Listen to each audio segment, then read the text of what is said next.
All right, we are live. Welcome to the Puff and Ponder podcast where conversations ignite. I'm your host, Kevin Shahanand, and joining me, as always, my co-host, Kerr Viajante. I'd like to start off the show with an O-H-I-O, and then we don't give a damn about Michigan. Great song. You beat Notre Dame. You shouldn't even be worried about Michigan. I told you the only thing I got really, to hang my hat on is that we beat the national champions. And that's like kind of like, hey, I suck the least, Yeah. But I'll take it. It was a good game. It was a great game. Ooh, It was heart a great, failure, bro. Whoa. Yeah. When I was messaging you, I was like, dude, Notre Dame, they're done. They're done. I was like, oh, I'm just gonna be quiet now. And then a simple pass interference call is what turned it around for them. 100%. If it wasn't for that, it would never have been a game at all. No, that was a huge, like turning the tide. It really was. It was because they came back from the half just you could tell they were just beat down. Like, how are we going to turn this shit around? And it was great. But before we get into tonight's show, we want to thank our partners over at JerkyGent for being a supporter of the Puff and Ponder podcast. There is a link in the description below for JerkyGent.com. It's not just another snack website. They're a flavor expedition for the connoisseur of craft beef jerky. Every month, their Beef Jerky Club subscription box delivers an assortment of premium mouthwatering jerky brands and flavors sourced from across the country. Their carefully curated selections ensure a unique tasting journey for their subscribers with new brands and flavors introduced every month. And we also got we'll do an ad read about the middle of the show for another supporter of the Puff and Ponder podcast. But check out JerkyGent.com. Kerr and I did a jerky unboxing last week, so definitely check that out on our show, on our channel. But then Kerr will be joining me from here on out. I'm doing the jerky unboxings. So my unboxing was unboxed. Your unboxing was unboxed by someone else. Yes, it was. It was terrible. I do remember the flavors though; they were really good. You do. What did you think of the that Korean barbecue? Good, spicy, yummy, disgusting. I spit it out. Loved it. The one actually had a vanilla flavor to it. Had like a very sweet vanilla-y flavor to it. Yeah, my favorite was the cherry. They had and that was from Michigan, unfortunately. But that was my favorite. It was a spicy cherry. But like I said in my unboxing, that I had to spit out the Korean barbecue. Jessica liked it. She really liked it. Yeah, it was good. But that's what I liked about those. They're small packs, little 2 ounce, 2.5 pounds. So I'm just so glad I didn't spend like $15 on jerky and to give it away or spit it out. So that's what I like. So check out JerkyGent. Like I said, and then check out the unboxings in the future. Not to be confused with JerkyGen. JerkyGen. Yeah, JerkyGen. So she just messaged me. She goes, "Sounds like you're saying JerkyGen." I'm like, "Nah, we say that in our private messages." Yeah, exactly. So, oh man. So how's the weather over there, Kerr? You cold, look a little bundled up. It's been chilly, but I'll tell you what. I gotta start off by saying last week was first of all January. I have no idea who sent the memo about 2025, but there's a memo that said, "Hey, 2025 is going to kind of start off a little rough and sucky." We got cold weather, we got freaking this, and as you know, we had some flooding, a little bit of water damage. Yeah. And we got that all fixed up. I got to give a huge shout out to the guys at Roto-Rooter. Everybody, Roto-Rooter, sometimes you hear the name, you hear the jingle in your head a little bit, or you think it's a national brand. I got to go with someone who's local, someone who's been around. Well, the local people working at Roto-Rooter, local people are managing it. They were awesome, professional. Got the job done quickly. The guy even brought, when they came over and did the work, they basically, all of our and it also speaks volumes to the builders here.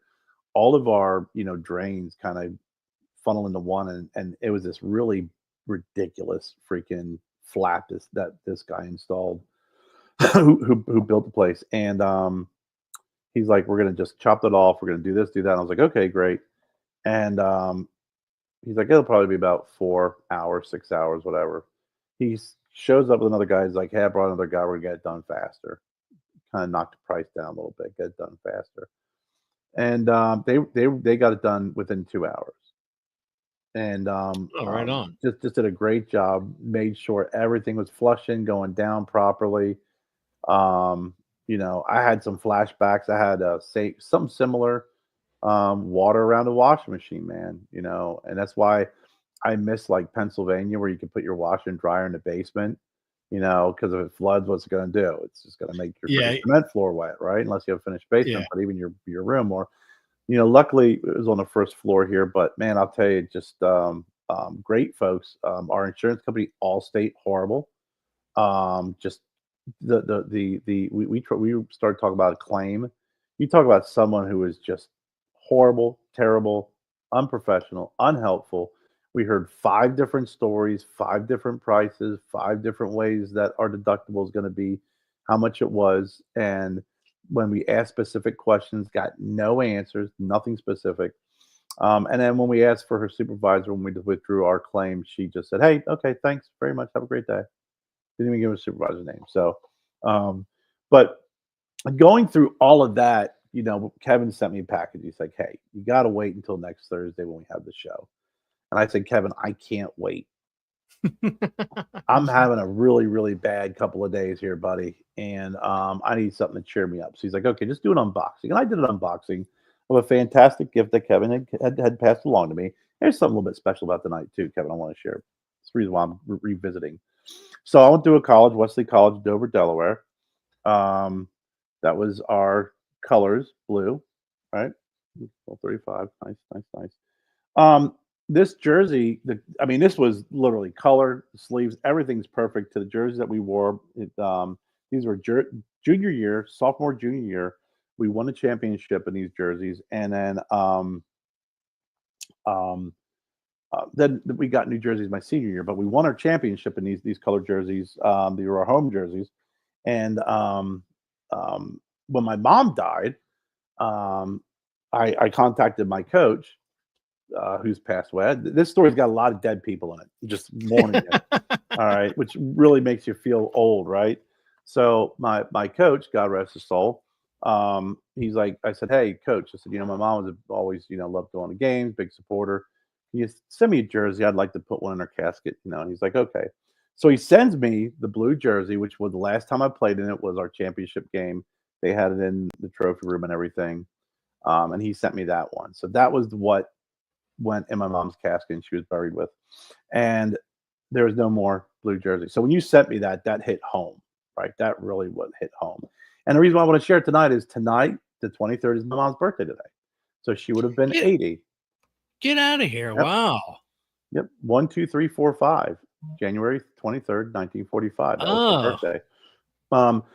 So she would have been 80. So we lost her 10 years ago. We're coming up on a 10th year anniversary of her death. But Jen always makes scallops. That was her favorite. So I wanted to share that with you, and thank you very much. You really made my day. You made my week with getting that. It was very emotional. It was very thoughtful and generous, and that's why I said, you are, bar none. We've been working together here, hosting and co-hosting a show. I've known you for years. Everybody always talks great about their friends, but I can tell you, you are truly, you see what you get, and I think the one thing a lot of people who don't know you, who see you on the show, and also, kind of have known you over the years, I don't think they realize just how genuine and generous you are. Not only with gifts, but also with your time, with your friendship, with your caring. And that is a good person, a good rounded person. Um, so thank you. for that. Oh, and you're very welcome. and that is the one thing I appreciate the best about you. You're genuine, but you are just overall a very generous, very kind-hearted individual. A little rough around the edges. Sometimes you say things a little direct. Sometimes you say shit you shouldn't say. But you know what? I'll take that with that kindness and generosity and that heart any day of the week, and I appreciate that. And Oh, you're welcome. I'm not. that's why. I'm not. Yeah. And that's why when and I'll harken back to this because I don't give a shit. But that's why when we had Brian Descent on the show, and we had him from the freaking uh, Limited Cigar Association or whatever the what is their other thing? LCA. LCA and the other the biggie that Pravada. Pravada. When you asked the question, you were joking around. When he got really defensive and started going after you, I got really defensive of you because that's how I am when it comes to my friends and my family. And I thought it was uncalled for. I thought it was freaking childish. I thought it was immature. And the article that was written afterwards was just as fucking stupid and just as immature and just as childish. And it was like it's everybody talks about the fake news. That was fucking fake news. So that's the reason why I got very defensive that day about you and how I am and how I feel about our friendship. So and luckily enough, he got his comeuppance from me that he still doesn't know about. I cost him, quite a bit of money. So I'm happy with that. But yeah, it's I'm not one to sugarcoat things, which some people don't like. Other people like people I work with. They kind of like that I don't sugarcoat something because when something needs to be said to a customer or an employee, hey, Kevin, get on that, and I just like, hey, here's how it's going to be. This is the way it is. I'm not going to sugarcoat this shit, so, but yeah, it's, yeah, you're very welcome. When I saw a TikTok, of a professional, and I forget which team it was, but it was someone on the team, quarterback or whatever, that went around to all of the new members of the team and gave them their high school jerseys. He went and had them replicated. That's and great. I'm like, oh, and everybody was so touched by that. And I didn't know the story behind, like that jersey of giving to. I thought it would just be a cool thing. I didn't know there was a whole story behind it. So there's a whole story behind everything. Yeah, this is definitely something Kerr would love. And yeah, and of course Jessica's like, of course you're going to get him the greatest gift ever. Best gift giver ever. Sorry, Jennifer. Yeah. If you had to try and replicate my high school jersey, yeah. We are dark blue. I mean, it was like my college and high school, and everything was freaking blue. Like I never got a chance to get out of that. But we were the Beavers. Oh yeah, that's my family, my other family name on my Beavers dad's side. Yeah, the Beavers out of Ohio. Yeah. That was our mascot, was the beaver. Yeah, and we had a beaver on our jersey. So yeah, it was that was a big thing. It was Father Weaver. Father Weaver named it Father Weaver's Beavers because the high school that was in our area at the time, they were the Lebanon Cedars, and he said, "What can what can freaking knock down a cedar?" And apparently, chainsaw wasn't really good enough, or lumber saw or axe or blade, something cool. He chose the beaver. We were the Venice High School Indians. So we were the Indians. Are they still the Indians? Are they? As far as I know, they are still the Indians. So yeah. But yeah, it was good team. It was they just won the Florida State Championship. Always been a like a powerhouse of a high school football team. Like one of those things like kids and parents move to the district. It's like, no, we weren't promised anything. And then like mom or dad gets like a really good job. Because their kid moved from across the state. To play. We weren't promised anything. Okay. Yeah. One of those. That's great. But that national championship game was a really solid game. And even though that I kind of like the fact that it started picking back up again after that pass interference because I thought it made it competitive. At one point, I mean, when you watch the game the first half, Notre Dame came out, moved the ball, and I was like, God dang. And then Ohio State started playing. I was like, I think Notre Dame blew their load. Like it looked Oh very yeah, struggled. I mean, they struggled. Ohio State looked like they could do what they wanted to do effortlessly, and it seemed like a lot of the things were just either a bad play call or they were doing it themselves. But at some point, I was like, man, this is not even going to be super close. This is getting pretty scary on how much better they looked than Notre Dame. And then that pass interference, but then they had that one little flicker, and it just seemed like, it was like watching the Eagles Rams game. I'm a yeah, Rams fan, but I do root for the Eagles. I watched that game thinking throughout most of the second, even the first half, second and a half, I'm like, I don't see the Rams winning, but I see the Eagles losing. Like I don't see the Rams doing anything that would win the game for them, but I can see the Eagles doing something that would lose the game for them because that's just how dominant they looked on the field. And Ohio State looked the same way. yeah. It was it was like I said, it was a good. It was a little scary there. I mean, because they knocked off like 8 minutes off the clock, Mm, on that first run on Notre Dame, and I'm like, God, just but move the then ball. yeah, and then we answered right away, and then we answered again, and it was just one thing that we've done well this year. I mean, you could be you're in the red zone and you cannot score against us. That's one thing we have held. Yeah. Red zone. All throughout this playoffs. We had one hell of a run. In this playoffs, man. It was this extended playoffs is. It's tough for these teams. It's tough for the win. I mean, Ohio State. I mean, week after week, you have to play, and you had to keep going. And But that falls suit. obviously Notre Dame did the same thing. That follows suit. I mean, Division Three, Division Two, well, they all do the same thing. They have these big brackets. They play. It's just not the top four. I mean, they pull leaders from divisions and X, Y, Z, and they play multiple games throughout. And I was really happy to see um, that the Division One that they followed that pathway because I think Yeah, that's fair. there's a lot of people that were irritated. They had to extend the season to get Ohio State to win. I'm like, no, what they did was they made it to where like any normal sport, like you could have one or two losses, or you could have two losses throughout your entire season, Of and course. still before it was how it is one lot back when years ago. You remember when Michigan lost the first game to Appalachian State? I'm still going to dig that one in, but that was the Yeah. first game of the year, and Michigan was out. They had no chance for a national championship, zero chance on their very first game, and I'm Right. like, how is that fair?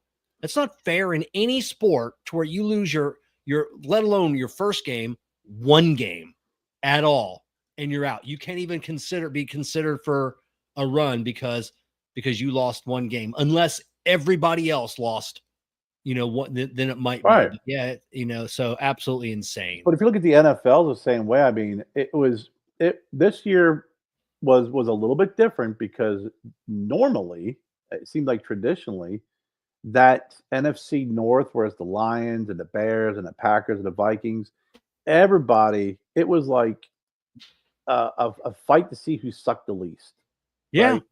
And it was always like one team made it out of there, and it was like a 9-8, or something crazy like that. But they won their conference, so they got to move forward and have an opportunity. And how many of those folks have upsets when you do that? And I think in college football, anybody who says that they had to extend the season so Ohio State would win doesn't know football, and I would not listen to a single word that they had to say about football after they made that stupid statement. That is someone who does not know football. Yeah, It is taking exactly. a ranking system like any other sport and saying, okay, we're going to expand it because a lot of teams between number 1 and even number 10 number 9, 8, 12, whatever. There's a lot of great teams in there, and any one of them on any given day could win because of the talent that they have, especially now. So to expand it out, and I think that's the other reason why. I mean, you think this is not coincidental that it's following on the footsteps of the players being able to get paid, and now people are entering portals and leaving. Now you just don't have one or two big powerhouses. Now you have a lot of great talent across a great spectrum of teams, and you got to put them together and see if you're ranked, if you're the last ranked, and you're playing number one, you have an opportunity to knock them off. Yeah, You do. That's it. Any given Sunday, any given Saturday, but yeah, it just goes back to years ago when USF was undefeated. Like we should be there. We should be but yeah, you didn't play that. Same with Arizona State. Arizona State made it quite a ways. Which they wouldn't have had a chance before. So no, and guess what you got? You got to see that running back that probably no one would have never even heard about and been like, God, yeah, dang, that boy's a stud. Scataboo. I mean, fuck. And then you start looking at his statistics, and it's like, Jen and I were talking. I said, he ran for over 100 yards, threw for over 100, or threw for like 80 yards, and I think one of the games he ran for over 200, threw for over 100, threw for a touchdown, and then like had 87 yards receiving. She's like, "Is that good?" I go, "That's fucking 3 separate people on the team would like to have those stats, and one guy had it." Yeah, that's how fucking good it is. Yeah, but let's go. We'll wait for next season, and we'll see. Well, but glad it's over. I'm calm now. I'm not all worried about every Saturday, like what we're doing, where we're going to be at, what time the game. Because I tell Jessica, at the beginning of every college football season, like, don't plan this shit on Saturdays because I'm not going to be there. If the Bucks are playing, I'm not. They got a couple buys. Plan your shit on them bye weeks. So. The only team I thought that had the nice, easy road was Penn State, but I was actually kind of impressed with their play. I mean, Indiana and Clemson during that playoff, I mean, there were 2 teams you're like, there may be a chance that they could upset, but I mean, everybody kind of knew what was going on. But I mean, I thought all the other teams in that, in that playoff, even SMU, I mean, they played tough. I thought they were all tough teams. I thought they were all legit tough teams. And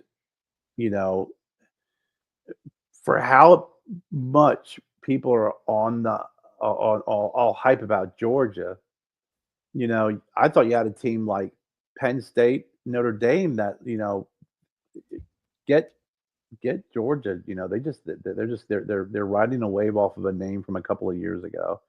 That's about it. I mean, I was like more impressed with the performance of some of the other teams. So I loved it. I thought that the whole process was fantastic. I do. I hope, and I can't wait for next year. Same here. Welcome, Risty from JSK Cigars to the show. I was thinking about you the other day, Risty, because you had made a comment. You'd made a comment on the TikTok thing and the shutdown, and he made a comment like, don't think it's about First Amendment. Think it's about the information that you have that they have on all of these Americans, and the U.S. is just mad that they don't have the same information on the exactly on 170 million Americans. And then I heard Donald Trump say, oh, it's a chance that the U.S. could maybe we'll take half of it. And I'm thinking, oh, Risty was right. It is about the information. As soon as he said that, I'm like, Trump, they want that information too. They want the same, the analytics, the data on 170 million Americans that the Chinese government has, and that money, that money. So it's so good call on that, Risty. I know, I think it's more than money than anything. Yeah, I think you use that whole, China, 170 million user information as as your pass through or as your excuse to freaking say, hey, that's a big money maker. Let someone here in the states kind of make some extra money, and then also give it back to back in in here in the U.S. So um, that's it. Two options: either sell to a U.S. company or be banned. I mean, what else is? I mean, that's those are two great options, right? Yeah, and they only have 75 days because there's not a whole lot Trump can do, because that was passed as an act of Congress. I don't, that Congress did give the president an out for those 75 days if something was in the works. But after that, I mean, there's not an executive order, from what I've read that Right. can keep that open. Like there's No, he did nothing what he he could can do. do, and it's like, and then from there, it's like, let's see what happens in the business world, and also how can this impact us? You know. All right. Thanks for Cheers, hopping on, Risty. Thanks, Richie. thanks for coming on. But Um, yeah, I was like, man, it's a money thing. And then like you said, you either sell to U.S. business or get banned. So you can sell a certain percentage of it too. So yeah. Shark Tank, Kevin O'Leary, he wants it. He's got a group of people and the offers on the table. And then Mr. Beast, put together a group and he wants it as well. So wow, I don't know. We'll see.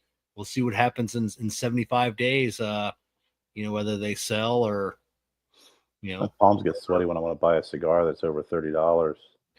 Yeah, I mean that's I mean I don't even they're the numbers are undisclosed right now, but it's in the tens of billions Mm-hmm. for that company. So Oh uh, yeah. Yep. It's amazing. It's worth 100 billion to yeah, 161 billion. yeah, and people, and I had some idiot friends that are like, oh, like good riddance, like what's it done? And I'm like, well, yeah, it is, it's an addictive app, and they made it that way on purpose. But there's a lot of people that have made a lot of money. I mean, I Yeah. was making at one time. I mean, I could directly correlate somewhere between $500 and $800 a month is what I was making off of TikTok, because I had a lot of followers, some Mm-hmm. crazy high numbers. I was making not from TikTok, but from what I could correlate to sales. Yeah. Yeah. So I Byproduct. was Yeah. so I was making some good money, and there are people killing it.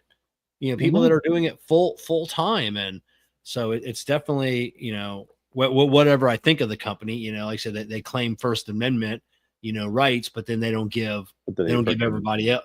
no. They don't give their creators the First Amendment rights. You say one wrong thing and you're done. Right. That's Yeah. something they don't agree with. So Well, double yeah, standards. I mean, it's that's one thing that, like him or not, when Elon Musk bought X, you know, thinned out all the bullshit, you know, it's objectively it went from, a platform that was very filtered and um, had a very slanted approach to, okay, let's kind of open up the barn gates. And to your point, I remember that you passed along that video about fighting for the rights for TikTok for First Amendment. It was like, well, you don't do it for your creators, so why in the hell do I care about you? What do you, it doesn't make sense. exactly. And people that complain about X, oh, it's full of hate speech, it's full of racism, it's full of that. And I'm not on it a ton. I do scroll every day and try and find comment from people that I follow, and people that I don't follow, and I don't see it. I see the misinformation on both sides. Yeah, Like they both say some dumb shit on both sides. It's like, what, really? It's like nobody's believing that. But I don't see the hate speech. I don't see so you're not all looking for it. You know, that I well that's it. When you're looking for it, you can find it, yeah, and then you can say, oh, this is all that's all my feed is. Well, that's all you're looking for, yeah, yeah, so yeah. You've created that algorithm where you're going to be getting that now because you're looking for it, and it's you know It's I don't believe in and I condemn any type of hate speech, et cetera, et cetera. But I also think there's some things that I think it's a fine line that a lot of people cross between, the definition of hate speech, and then it can go from this very, hey, we all agree on this, to it starts to go and gets a little bit more blurry, a little bit more blurry, a little bit more blurry. And then when you get in that range, then you're starting to look at taking away free speech. Because the hardest thing about free speech is there's a lot of stupid people out there who say a lot of stupid things, and they have the right to say a lot of stupid things. I don't agree with it, but you sure as shit just can't start censoring people because they're stupid. Yeah, that's it. I like Elon's thought. Like, we're just not going to push it. It just won't be. It'll their information will be suppressed. It's not going to show up on a For You page or anything else. If you want to find it, you'll be able to find that information that you Right. want. But we're not going to promote this as a platform. It's not going to just show up out of the blue. So, like, yeah, No. that's the way it should be. That's the way it should be. Yeah. If it's true hate speech, if it's misinformation or anything else, I mean, well, who's to say sometimes what misinformation, even in misinformation, there's always a little kernel of truth in it. Well, that's the whole idea behind really good liars. It's the devil marbles in the truth with lies, and that's how it becomes so deceptive. And that's where a lot of these folks will take some truths and they'll marvel in with a big fat lie, and they kind of have that very weak, sometimes a little bit stronger anchor of the truth, and they can weave their story around it. I mean, we see it happen all the time, and that is, you know, I think, and with misinformation, I've always kind of think that, when we start censoring what they consider as fake news, misinformation, I think that's another thing where the lines have been blurred horribly, because it's just because I disagree with it now it's called misinformation. And I think that's Yeah. kind of the new measuring stick. But at the end of the day, I challenge the people who are reading it to research and look up to see if it's real or not. Stop being so one dimensional and stupid in reading a headline or reading a story and believing it. I think it's incumbent upon the individual to educate themselves and to be able to call out BS, because I get sometimes some messages here and there and they'll be like, "Oh, okay, that's pretty shitty at face value." And then when I start researching it, I realize, well, yeah, they took about a 15-second snippet out of a freaking speech and then applied it to a story and built a story around that 15 seconds. But if you look at its totality, you realize that's not even close to becoming, that's not even close, Yeah. close to the truth. Yeah. We saw that with Elon's salute, and yeah, and it was, and I've had friends online and then it's really the left, like the left wing fanatics that I saw that, God, I just want to unfriend them, but they're in the cigar industry and it's like, whatever, I'll let it go. That just kept posting it. And I just want to be like, because they show the clip, I'm like, show the whole clip, show the whole clip, show the whole clip. And put some volume to it. I mean, listen, Yeah. I mean, I've gone through, just depends on how stupid people are, just to remove them, just because it's not that, I just, I can deal with someone's opinion on things and someone disagreeing, and I care less about that. But when you start reading some comments and they're just so fucking stupid, and it's constant fucking stupid shit. I'm like, you know what? And both sides of the fence too. Oh yeah, without a doubt. I've got two friends. A friend of my ex-wife, and then a guy, and then the spouse of a really big guy in the cigar industry. And I love reading there because they try and poke the bear. Oh, Trump this, Trump that, or Republicans, and they don't get any traction. Like, nobody comments, nobody likes. Talk about cigars, man. Yeah, I know. And I was like, oh, it's not working, is it? Oh, you got, it's like, oh, you're not making any traction with this. And I follow them just to see their dumb post, and I see how nobody comments and nobody takes the bait, and it's great. It I is. love it. And both sides. We were talking about it earlier, before we hopped on the show. Just that how these professional politicians, and the one of the things I hope can be done is do some term limits. There's no reason why you should be hopping into a role I and they I get want to paid see term. Yeah, 170 grand a year, and then you get to stay in your role. And they talk about, well, they really work hard to do a good job. They earn the right to stay in that role. It's like, no, because then the corruption follows, and then you got someone going into a role making 170 grand a year, and then they leave a multimillionaire, and it wasn't because they had wise investment. yeah, term limits and the ban on trading stocks Yep, in 100%. Congress, you and your spouse. Yep. And they talked about immediate family as well. I mean, because obviously you can pass along some information, once I'm like, hey, buy, a couple 100,000 of this. And then, Right. at the end, you're going to give me a fat check, but definitely you and your spouse, they were saying, at when you take office, you have to divulge what you're invested in, and you can either sell everything or you can hold it until you're out. Hmm. That's it. There's no selling. Let it There's no ride. buying more. Let it ride. Let Let it it ride ride. until you're done. Because No, these no. folks are privy to so much information, and it's we I take tests and sign documents where we're not. You gotta generalize and elevate. You can't be specific. You don't want to be pinched for any type of accidental insider training, or leaning one way and giving someone some advice. And everybody's being held to these standards, and everybody gets freaking, people get pinched for it. And then you look at these folks that are they are the first line of gathering this information and voting on laws that can impact these investments, and then they can turn around and they can make moves in order to benefit themselves and their families. And it's just it's so ridiculous, and it's so obvious. And even now with technology, I think it's even more obvious. And I think the oddest part that I find is 10, 15, 20 years ago, whatever, 25 years ago, maybe technology wasn't great. There were some things floating around. It's like, okay, well, maybe, maybe not. It's a rumor.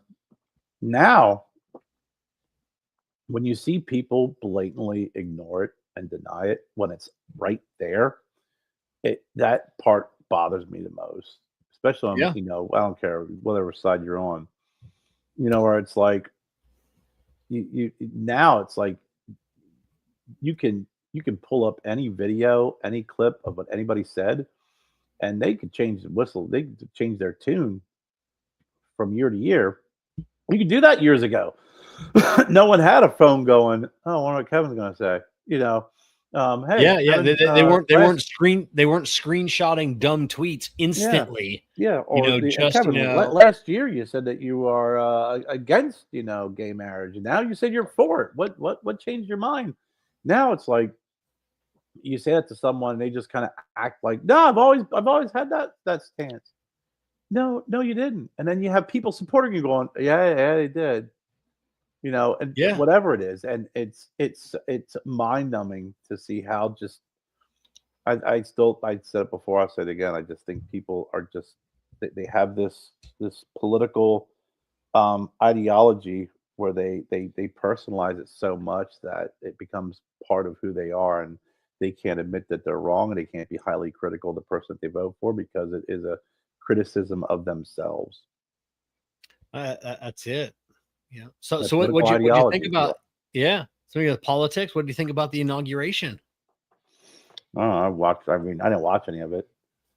I've Oh I, no. I've over the years I've watched.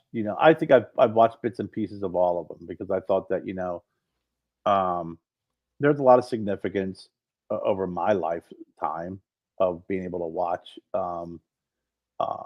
different presidents, during this time. Um, his time, I just wasn't really. I couldn't be bothered. I mean, I'll pick up the clips here and there. You know what I mean? I like watching different shows. Like I like Bill Maher. Um, Yeah. um, I like him now. Before, boy, he used to be such Yeah, a yeah, jock. I like the last 6 months of Bill Maher. I've even liked him longer than that. I thought he started to kind of, lighten up a little bit. I've seen some of his. I've picked up on his technique now that he's getting older, and he gets high when he does his show. So his technique and his approach is very deliberate now. But I like him. I like Gutfeld. You talk about two guys on two different ends because it's very comical and there's some humor in there. They poke fun at everybody. Yeah. And you watch some clips here and there from that, but um, overall, I didn't. I mean, everything that I saw, everything that I read, is pretty much was exactly what I expected it to be.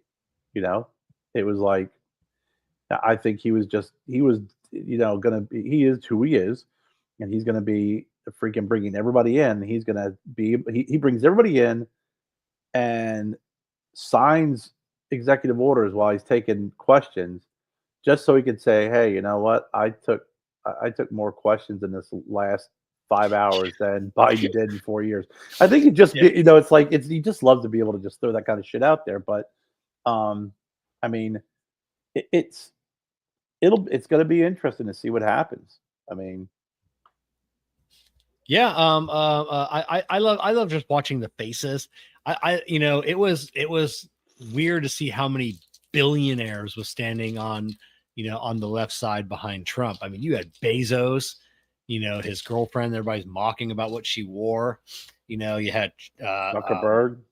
yeah, Zuckerberg, Elon, all of these titans of industry. And I do like that they had to move it inside. And I did feel bad for Biden because normally you're not sitting that close to the person that takes your job when you're outside, So, when Trump was trashing him during the speech, you just had him and Kamala in frame, you could watch them, and it was It is just, always interesting. That part is interesting. Even I don't care who it is, whether it was Biden, Trump, Bush, Barack,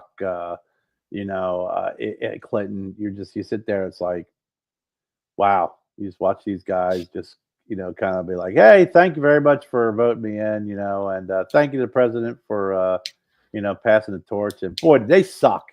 They really suck. That's what it is. It's kind of a no holds barred, but I do. You mentioned Bush. I did like. You see the meme that keeps going around. Of yeah. him. That is just great.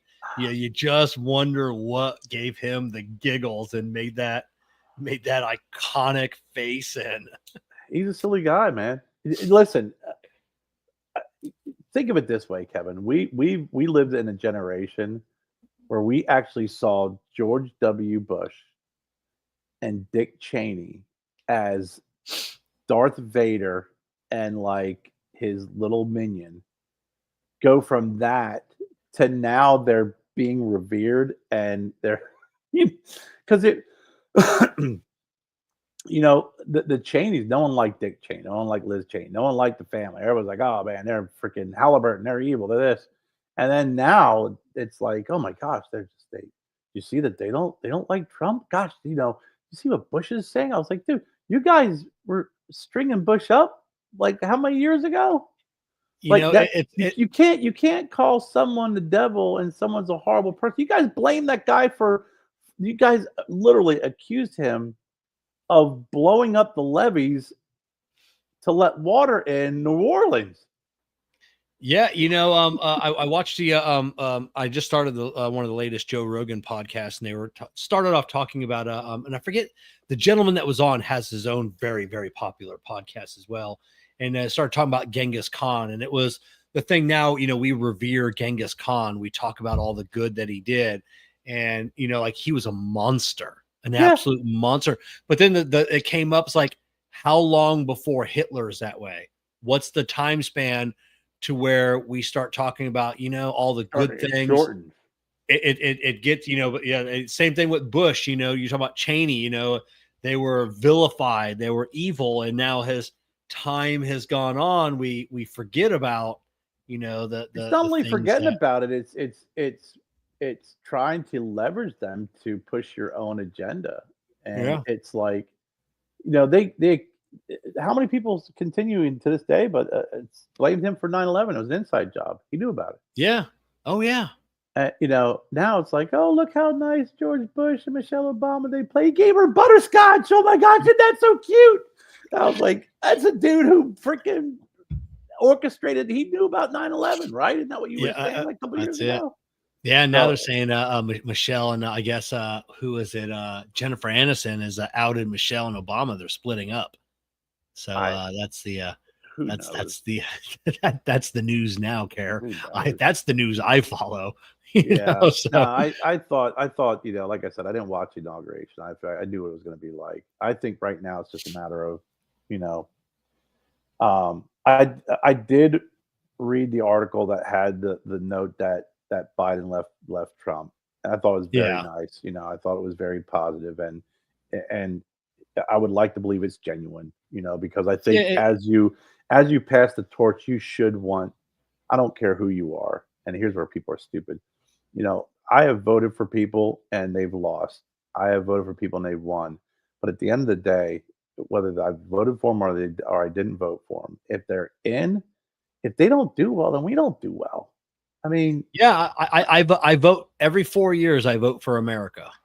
That's who I vote for. I hope eh, that we can do the I'm always rooting for America. So yeah, whether who you vote for, not like, remember when they stole all the W's from every keyboard when George yeah, that was funny. Yeah, that but was a little petty, but that was funny. But yeah, it's I've had people it, tell me I've wasted my vote because I voted for an independent or someone because I'm, I kind of don't, I don't, I don't really consider myself right or left. I'm kind of like less government, just allow people to be people, and I don't care about you know this, that, or the other thing, but don't tell me I need to care about it type of person. yeah, Don't I'm not going to impose my beliefs on you. Don't impose your beliefs on me. I've said it. I don't know if I've said it before, but it's like um, and here's the revelation for me. Um, you know, I'm pro life, right? After you have kids and you've seen that heartbeat and you've heard it and you see it, yeah, it changes you. But I don't think that the government should be deciding over, medical, any type of medical decisions that if a woman wants to make it. I don't believe in it, but it doesn't mean that I think that it should be regulated, if that makes sense. yeah, yeah, So I don't want to take anybody's rights. If you want the right to have an abortion, great, because I've talked to a lot of folks who have had abortions, and it was a tough decision, but it was something they had to do, and I would never want to be in that position, and it sucks. So I could be pro life, but I could also say I also respect your right to choose. Um, I've also kind of come full circle with the death sentence as well, death penalty, because before I was always pro death penalty, but then I started really looking inside and thinking, if you're pro life, how can you be pro death penalty? yeah, So I've been kind of leaning more towards, that anybody. I mean, I think at any given moment in our lives, especially if you are a Christian, anybody can have an awakening and that moment of clarity at any time, even if it's 10 minutes before they freaking put you in the gas chamber. But you should be given that opportunity and time, to seek salvation. So I kind of I'm kind of in that phase now where I lean in that direction. I don't know, maybe it's 'cause I'm getting soft in my old age, Kevin. yeah. Um, I'm the same way, but I used to be pro, and then you hear of all of these cases, that, with DNA that comes out, 20, 30 mhm. years later, that exonerates somebody. So I want to say I'm pro, as long as you have, without a shadow of a doubt, you have the guy on camera, doing what he does in a church or a school or like that guy. But then I'm like, maybe that guy should, spend the rest of his life miserable in a prison, like never seeing the light of day, never getting to experience all the cool stuff that's happening in the world. Like that's more of a punishment, It is. like that, that guy should just rot away, for the rest of his life. So that's kind of where I'm at now. We got GP here. I saw that. Trash Panda Kevin. What does it mean if my wife doesn't compliment me anymore? It means you've been married for more than 10 years. Yeah. That's what it means. Happy anniversary. Yeah, happy anniversary. When's the last time you complimented your wife? I'm not throwing this back out at you because I'm the same way. I don't compliment Jessica as much as I should. But with that being said, she doesn't compliment me. And I watch these videos. There's a woman on TikTok that I follow, and sometimes I send those TikToks to Jessica, like, hey, heads up. It's like, hey, sometimes that's all a man wants. Hey, you look nice today, or thank you, or it's just pay him a compliment. So yeah, we as men don't get that as much as we want, no. And it does feel nice, after working, slaving away at our job, all day long. I come home some days literally bloody, and it's just, you just want that. Sometimes you just want that pat on the back. Yeah, it is. And I can tell you, I also think that, especially when you get in a pattern is if you're going to compliment because you mean it. Don't look for anything in return. Yeah. Because after a while you start becoming resentful. It's like, you know what, I compliment you every fucking day. I get nothing back. Now, after a while, it you think about filling a glass, right? When you're always filling someone's glass and they're never filling yours, at some point there's going to be an overflow and there's going to be some water on the floor. But I definitely think that it will come to light. Kevin, you're bloody. What do you do for a living? Yeah, I'm a mechanic, so I try and wear gloves as much as I can. But man, there's some cars. He works at the butcher. You got to take your gloves off, and you got to get inside that engine, and you just get cut up. And like I said, just works at a slaughterhouse. Could have made that up. Yeah, exactly. So yeah, I'll come home limping. Back hurts, knee hurts, blood still dried on my hands or arm, and it's because when it dries, at least it's not bleeding anymore. Right. So you just let it coagulate and dry, and you don't want to disturb it. But yeah, and then you just want to sit down 5 minutes sometimes, just plop down and like, I don't want the world to say anything to me.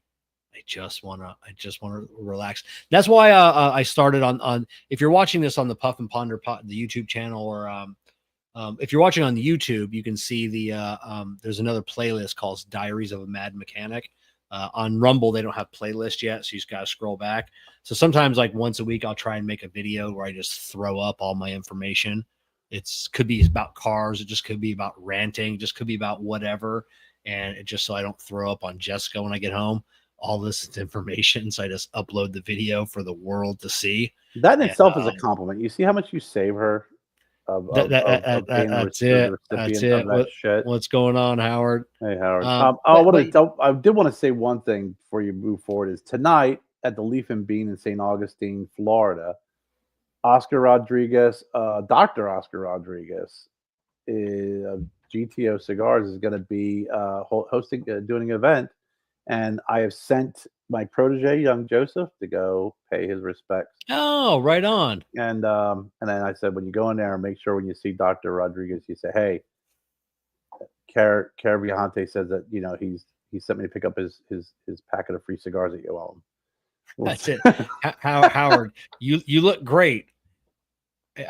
I know your vision's failing you, Howard. So I don't have an underhanded compliment there, but I'll take it. I'll take it either way. I love it, brother. How do you know he's talking to you? He could be talking to me. Maybe just forgot to put Karen. Well, he did say Kevin, and then right after there, you look great. So well, you're the host, so we'd start off with Kevin. I'm the co-host, so it would normally think that the compliment or the next comment would be for me. Yes. So JB from Zeal, he called me the last week, and he goes, "Hey, what do you know about GTO cigars?" I'm like, "Oh, Doc Rodriguez, great guy." I mean, he was thinking he was going to bring them in. Yeah. He was thinking about bringing them in out there, and I'm like, "Oh, I love Karen and I, huge fans, good friends of Doc Rodriguez, great guy." And so it was so he brought their stuff in, so which is super cool. He could even probably work with Dr. Rodriguez on some house blends too. Oh yeah, yeah. You know, I want to. Yeah. Oh, I think he did mention that. I Yeah. think he did mention that Doc Rodriguez had said that. Yeah. I'd like to see that happen. But yeah, he's going to be. We sent Joe back out to St. Augustine, so he's going to swing by there and say hello to Dr. Rodriguez. So he's like, "What does he look like?" Yeah. There you go. Doc thought you could use a compliment from a blind guy. I appreciate that. I do. But then, speaking of Jessica, she's not. So she's. This is the part that gets in trouble, Kev. I know. So she's, kind of, pre-going through the change. Oh, sweet Jesus! Why? Jennifer's watching. Why? No, the only thing I'm saying, last night. So it's cold care.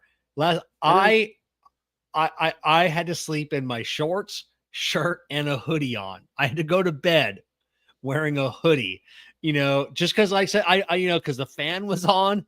It's 30 degrees outside, but yeah, it was rough, man. You could have told that story without that first part. I'm just saying. Yeah, I don't like because how you wake up if you're wearing a shirt, you're all tangled up in it. Yeah. I like to be prepared in case.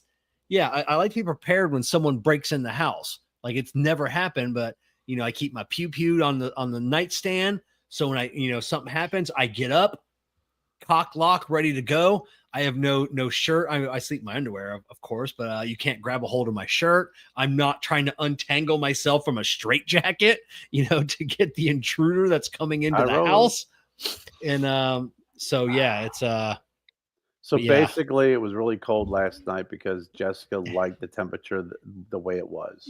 Yes, she liked the temperature the way it was. See, look, you don't get in trouble when you say it that way, Kev. Yeah. Hi, Jess. Yeah, she literally just walked in. I don't know. What's that? Were you talking shit about me? No. Oh my God, you got to lie on top of it. Wow. Yeah. I think my voice changed there. You did. No, I was just saying last night. I said you liked the temperature of the house, so I had to sleep in a hoodie last night, and I don't like that. Yeah, see, she knows I do. And then you never care if the garage door is open, and you happen to walk through. Yeah, I walk through and I close the garage door, and she comes out. What are you doing, closing the garage door? And I'm like, I was cold. Kevin, you left the first part of that out. Just saying. Yeah. Yeah. So okay. Yeah, we battle over the temperature here in the house. Someone's always cold, someone's always hot, and we can't ever get on the same page. It's like I'll walk in the room and like, God dang, it's hot in here. Jen's like, I'm freezing.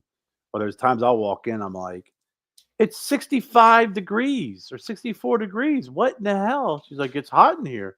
So I like to bundle up as much as I can in bed. But I'm like you. I don't want to have to wear this in bed. If I'm wearing this in bed, I'm going to be horribly miserable. Hey, yeah, now the one thing hold on here for a second. Hey Joe, I'm here with Kevin. We're doing a show. Oh goodness, I was just telling you that I just saw Dr. Rodriguez. Sorry. That's okay. How was he? He was good. He was very surprised. Yeah. I said I've been sent to send a message of spreading the love, and he looked at me strange. I said, I'm Kerr Viajante's son, and then his face lit up. Yeah. Did you tell him you were there for free cigars? He gave me a free cigar. I didn't even ask. Son of a bitch. He's the owner. He should have gave you a box. A free cigar. You cheap bastard. That's right. That was Joe's first cigar he ever smoked was a GTO. Oh, right on. Yeah. So I got a La Cura. Oh, La Cura, great cigar. Oh yeah. All right, buddy. Well, I love you, man. I love you. see it. Yeah, I think at the time I only had like Big Tony's and Sandella's, and it was his first cigar. And Sandella would have fucking killed him. And then I actually had some GTOs in there, and I'm like, you know what? If you want something mild, it was one of Dr. Rodriguez. I think one of his more milder cigars, and that was Okay, his first cigar. what the anesthesia or the one? No, of the, no, yeah. It was like one of his bundled cigars. I think that was more of a Connecticut. So yeah, the only cigars I had for Joe at the time would have killed him. Yeah, his first cigar, he would have turned green and vomited. But sorry about that. So we talk about the temperature in the house, and one thing that Jessica and I do battle with is I don't mind if she turns the AC down.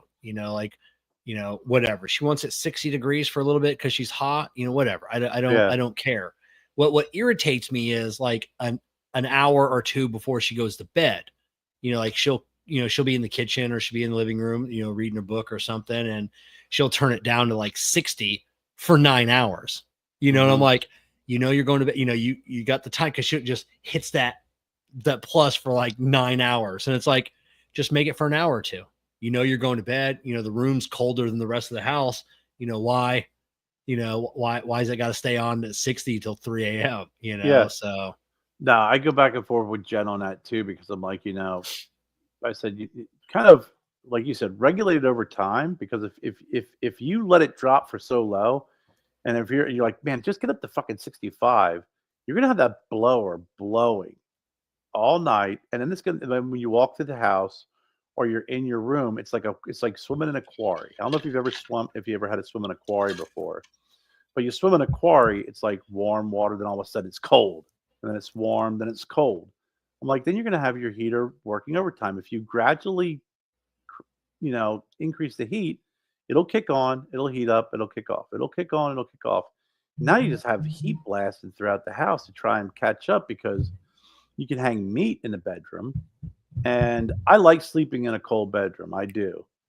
But I don't like sleeping in a bedroom where I'm debating whether I want to piss myself or I got to get up and go to the bathroom because it's that freaking cold. Yeah. And luckily Stella, our pit bull, does not like it being cold. So for the last couple of weeks, she sleeps directly between Jessica and I. So a 75-pound pit bull, I like it. She actually gives off the warmth. I was like snuggling up to her last night. I'm like, come on, give me that sweet, sweet warmth, Stella. So, right on. God, he's just always, both of them are always just the happiest. But Doc Rodriguez, man, if he's ever had a bad day in his life, which I'm sure being a doctor, he's never showed it. That man is just. He and I had a long talk last week for about an hour. I won't talk to him for a couple of weeks. Then when we connect, we talk forever. So yeah, we had a real nice long talk. It was good catching up with him. What's going on, Cowboy Karate TV? Yeah. But yeah, it was Doc Rodriguez is a good guy, but I don't mind. I prefer colder than hotter, because sometimes that dry heat can really make sleeping uncomfortable. We don't ever turn the heat on. But I think Jessica ran the heat once about a week ago for like an hour during the day since she's at home. But other than that, it's been a couple of years, I think, since we but Stumble Across Your Brian D show. What an absolute nut. Actually, it's surprising. I'm surprised. You just said that. It's funny. We were just talking about that show, 20 minutes ago at the beginning of the show.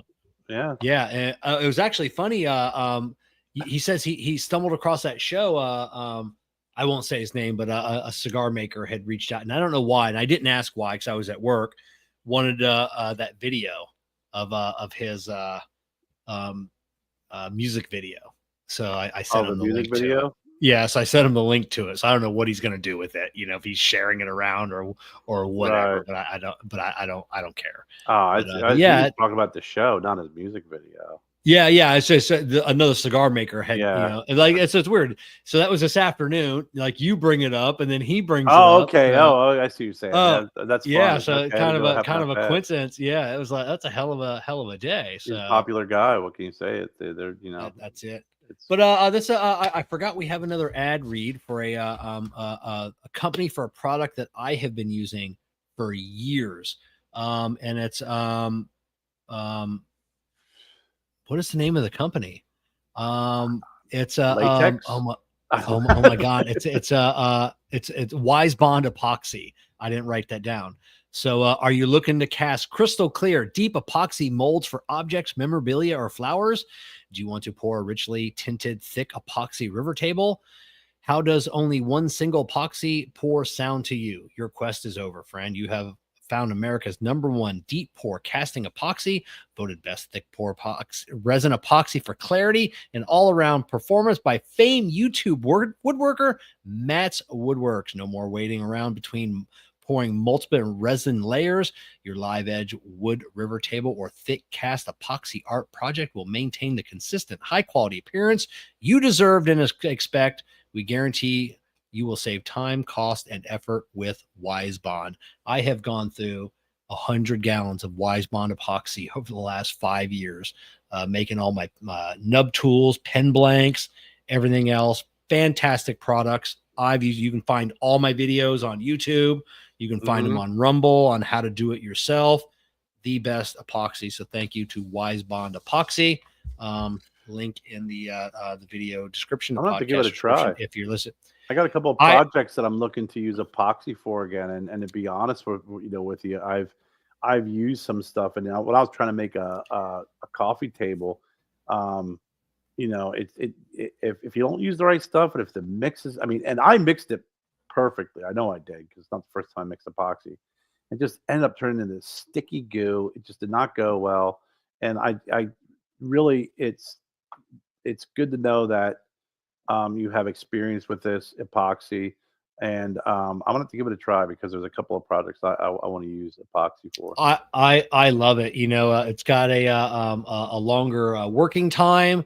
Less bubbles. Like you hit them with the torch to get all the bubbles out that do appear, and like I said, you can pour it thick because that was a problem I was having when I needed to pour some stuff that was 1, 2, 3 inches thick. With all the other epoxies, you got to do it in layers. You can see the layer lines. It's annoying. When I found actually the same place, Advantage Lumber is where I got hooked up with Wise Bond Epoxy because they're based out of Sarasota.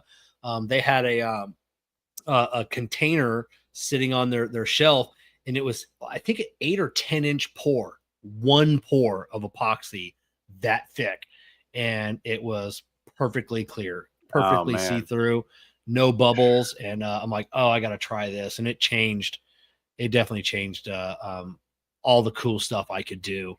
But you got to pour a couple of times, like you said. That's what happened to me. Is I had the round Stogie Road cigar. The table, and I got the trim, made it wet, bend it, put it across, and then I poured the first layer, and it was perfect. But it wasn't deep enough. The second layer just didn't freaking. You expected to freaking do a little melting, a little bit of freaking, but you saw the layers. It was sticky. It was. You would have thought that I used 2 different types of epoxy. That just did not chemically bond properly. But they're both the same. Yeah, and that was the first place when I because I used to go up there for all my pen blanks because that Advantage Lumber is where I got all the lumber for my humidor. They've got like three warehouses or lumber yards throughout the country, so they do ship, and then they own their part of like South America. They own like a forest, so they get these giant trees and everything else. But I remember seeing these beautiful live edge slabs. That are 8, 10, 12, 15 feet long, 3, 4 feet wide. And then I started looking at the pricing, and I'm like, that's why these tables are so expensive. When you get a single slab, that's $25,000 for a single slab of wood. And they do have some for $2,000 to $3,000. I guess that's more economical, but you look at these just beautiful pieces of wood, but you're like, oh my God. Like what are you making with a $10,000 piece of wood? You're selling a table probably 20, 30 grand. Yeah. So that's that is definitely someone who's got some money to, especially like you say, live edge. And that's yeah.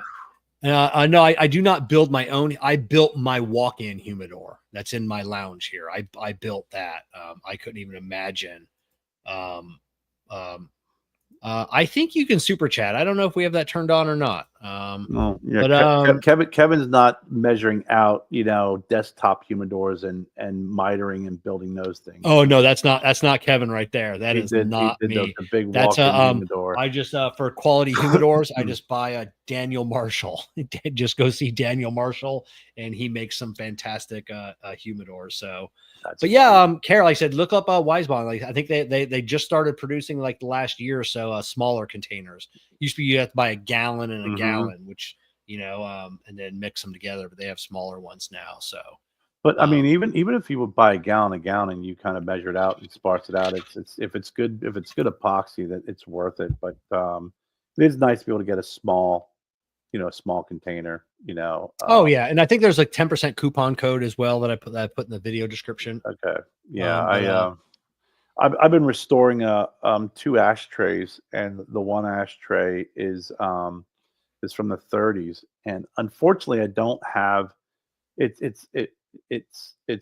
metal and it has some marble in it, and I'm gonna put some lighting in it. But I used to have a little button on the base, and you clicked it, and it had an electric lighter in the stand, and it was the coil electric lighter, from the 30s.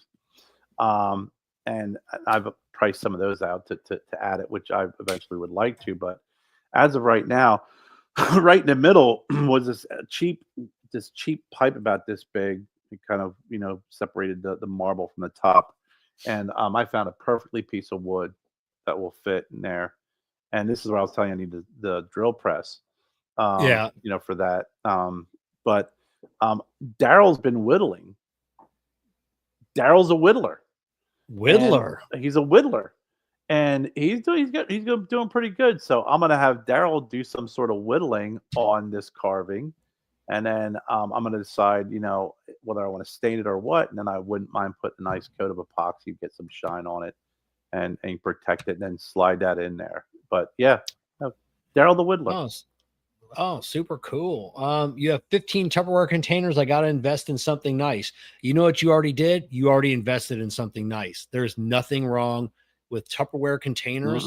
If you're happy with them, and that's at one time I had 30 Tupperware containers as well as 3 stand-up humidors. And I'll tell you, you know what never gave me a problem?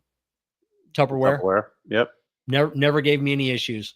Yep. Throw in a Bovida pack and leave it in there forever. There's nothing wrong with that. I had a buddy of mine that and he spent like $1,000 on a desktop humidor, and which I can't say anything. That Daniel Marshall was $2,000, but he only did it, and he had less room in the desktop than his Tupperwares. And he goes, well, I just wanted something to look nice. And I go, why? You gonna take pictures of it? People coming over to your house? Are you giving presentations? Is it going to be in the living room? And I'm gonna go, and that's fine if that's what you want. Yeah. I go, but just if you just want something nice, just to say you have a really nice humidor, that's dumb. That's what I told him. I go, there's nothing wrong with your Tupperdoors. You don't have that many cigars. Just leave them in there because they're flawless. You put a Bovida pack in there for a year. This Daniel Marshall, which I love. It's high end.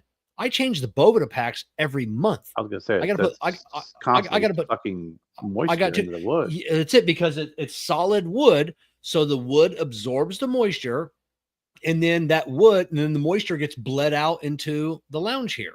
So I'm constantly replenishing. Now, like I said, it's beautiful, absolutely stunning on the inside, worth every penny.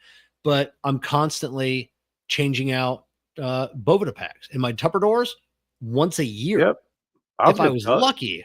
That was going to be I'm like you when I I look at different humidors. This little one done. What is this? One and done. Need is that the need one? Need one, not one and done. Need one. Gosh, this is perfect. Like this is a great little But if I was going to actually say that you said it was stupid, but I was gonna say if you are someone who has an area in your house, dining room, living room, wherever, your office, and you want to have a nice desktop humidor, spend a couple $100 and get one if that's what you want. Right? Yes. Don't buy big. Don't buy multiples. Buy that. Keep your 15 Tupperware containers, and then just fill your humidor from the Tupperware containers. Yeah. Because those will keep your cigars Yeah, way because we all better and because we all have less expensive. yeah, we all have the cigars that we smoke constantly. Like I said, put those on your desktop, put those in your little need one, keep, 50 cigars in there, whatever. And then in your Tupperware, keep all the ones you buy the boxes, you're not smoking all the time. Keep those in there and you'll be fine with that. I said, it's so many people try and they think that's what they have to have. To keep their cigar collection in pristine condition. I have to go out and I have to spend all of this money, and you don't. Go cheap and then spend the money on cigars. Just that's where your money needs to go. Is more sticks. A nice, beautiful humidor is not. I mean, trust me, I've seen some beautiful looking humidors that were garbage. And if anything, it will ruin your freaking cigars if it's a garbage humidor. Yeah. It may look nice on the outside, but it has a shitty seal. It doesn't close properly, whatever the case may be. Tupperwares. I keep a bunch of my cigars upstairs in my closet. That closet is like this de facto walk-in humidor where at one point I could actually just throw Bo with a pack there, but I got a bunch of Tupperware containers, keep all my cigars in there, works just fine. Yeah, that's it. Now, Cowboy Karate TV. I should pay attention in the next week or two, probably 2 weeks. I'll be posting up a video of a new humidor I got from I can't remember the name of the company offhand. Aficionado, something like that. I mean, it is a beautiful humidor that they that I picked up from them, and I'll be giving out a coupon code. It's hands down the nicest humidor I've ever had. It was the shelving is spot on. Stack boxes in it. It's just it's not super expensive. I think they run like $1,500 for the one I got. $1,400, but I'll have a coupon code. I think I convinced them to do either a 10 or 15% off coupon code for all my subscribers. So it's beautiful. I'm in love with it. I want to those. I lean into those refrigerator humidors now, just because it's especially depends on where you live. You're always battling that heat and humidity is such a bitch. I mean, I had a cabinet humidor. We're in South Carolina. When it gets to summertime, it was always. Remember, I was contacting you. I'm like, what the hell? You're like, drill holes here, put fans here, open a door, do this, do that. You put the Oasis down there. It runs up, but then all of a sudden it gets too warm, and then some mold starts building in. It is just this damn freaking structure. This structure is just a constant battle. And then you go and you start pricing out refrigerator humidors.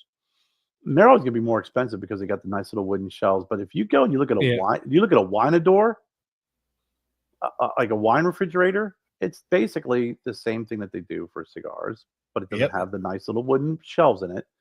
And you pay a fraction of the cost. There's a lot of options out there. That's the humidor you have for the price too. I'm like, man, if you want to spend several $100s for a desktop, double down, spend a little bit extra money, get something like this. It's once you get the humidification system in there working and everything jives, it's got a cooling agent in there, keeps it cool. That's what you need. You need to have that environment. Yeah, and this is the one that I'm gonna store all the Trash Panda cigars into going into the future, and nice climate controlled. But my other two, we have a new air. We have an 800 count and a 1300 count. I unplugged them like 2 years ago. I unplugged them back in. They're both refrigerated. They both have, but I'm in a climate controlled room. Yeah. So they don't need to be plugged in. I don't need. In the humidification, I don't need it inside there. Throw a couple Bovedas in there, and I learned that good. trick from you. I learned that trick from you when I bought that big, like 7-foot, 6-foot wine humidor from a guy, and he's like, yeah, it kind of works, it kind of doesn't work, So I brought it home, and it's huge and it's heavy, and I start calling around the people. I'm like, hey, do you work on these little? No one wanted to touch it. They're like, no, we don't. Oh yeah, that brand. And you're like, listen, dude, just keep it in a cool area and keep the door closed. And I did that and throw a couple Bovita packs in there. Perfect. Yeah, I just went through Jessica's and mine new airs the other day, and along with Jessica, she has another humidor in our bedroom as well. And it's probably been a year since I put all the Bovitas in there, and they were just getting a little crunchy. They were still a little bit moist, but yeah, I just swapped them all out with new ones. Yeah. And yeah, I'll come back a year from now and swap them all out because they're thick glass, the magnetic door latch or the door seal. And like you said, keep the door closed. If you're not opening it 1,000 times a day, works just fine. No, God, no. And the one that I have was a wine humidor, so it was all racks. Yeah, that's what Jessica's in our bedroom was. So yeah. all I did was take some old cedar trays. They fit perfectly in there. Put your cigars in there. You could put down just a small, cedar slab. Put it in there. If you remove a couple of shelves like I did, you can stack boxes on the bottom. Yeah. And like you said, I don't go in there a lot. I don't. It's just storage. It's where I keep a lot of the inventory. And I always have like a little freaking digital hygrometer that's always within. I can look at it, and it's perfect. We got another one. A question. Where's the best place to keep the Tupperware for someone in the tropics? It's an average of 32 degrees outside. I'm assuming that's Celsius. I would have to. I'd have to imagine, because if you're considering 32 degrees in the tropics. Yeah, I'm assuming that's an average a day. The house is mostly cool with an AC. Really keep it anywhere you want. Light is obviously the killer of cigars. They can actually just bleach the wrapper a little bit. Yeah, it's 90 degrees. Yeah, that's 90 to 89.6 degrees. Yeah, so if the house is mostly cool with an AC, you can keep it anywhere you want. It doesn't really make much of a difference where you keep it. I always tell people in a closet. Closets are always cooler. They're darker. So if you just have a Tupper door, 1 or 2 or 3, if you have room, just throw it on a closet shelf. If you have a basement. Yeah, the basement's always a good spot too. Yeah, I'm sure in the tropics, he probably doesn't have a basement. I just listen, man. If he does, he's gonna say thanks, Care. If he doesn't, then throw it in the closet. Then that's it. But yeah, anywhere really. Same when we kept our Tupper doors. The house is always. We live here in Florida, so we're like in the tropics. It's hot out in the summertime, but the house is always cool. It never gets more than 72, 74 in the house. But we just kept our Tupper doors everywhere, really. I kept them towards the back of the bedroom, where not near a window, so the light wasn't affecting the light and heat will kill you. Yeah. Like you said, keep it in an area where like closet, bedroom, a room there where you're not open. It's not exposed to a constant opening of doors, and it's usually a kind of a warm area. Yeah, and then obviously if you're smoking outside, I try and tell people, either going from cool to hot or hot to cool, you want to let your cigars acclimate. Like if there's, if we have cigars in the house or on the lounge here and it's cooler out, if we're going to go smoke outside, like on our deck, we'll just set, I'll let the cigar, hang out for 5 minutes or so. And just kind of let it acclimate, because I said if you light it up and it's too cool, you can crack a wrapper, so just let it acclimate for a few minutes. Yeah. The 2 mid-sight with at least 69 degrees. Yeah, that's perfect. Yeah, perfect temperature. 69 degrees. As long as you're keeping your humidity in the Tupper doors down. I said, you always got that 70 degrees, 70% humidity that becomes like the perfect breeding ground for mold. Yeah. I tell everybody, you can always control. It's rare you can control the temperature and the humidity exactly where you want them, but you can control one of them. So if your temperature gets too high, get that humidity low. So if you're, the humidity gets too low, you can get the temperature up. You can always control one. It's rare you can control both without a compressor style humidor. In my walk-in humidor, I mean, my average temp sometimes, because I have humidors all over, or the hygrometers all over the place. So sometimes, like I said, that the humidity can get up to be 85% in there, so, and it like at its peak for a 24-hour period. So I try and keep the humidity at 60%, all the time. So, those numbers are always separated. They never get really close together. Yeah, if you're trying to get to the perfect balance of 70-70, it's going to be a losing battle, because at some point one of those numbers or both of them will eventually crest.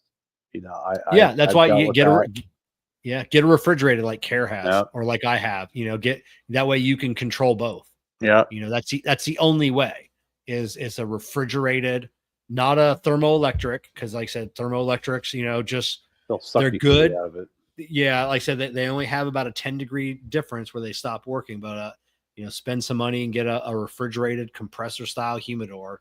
That's the only way to lock in and get exactly what you want. I'd rather. I mean, if it was one of those kind of either or scenarios, I'd rather have a cooler and have to battle humidity than have humidity and have to battle the temperature.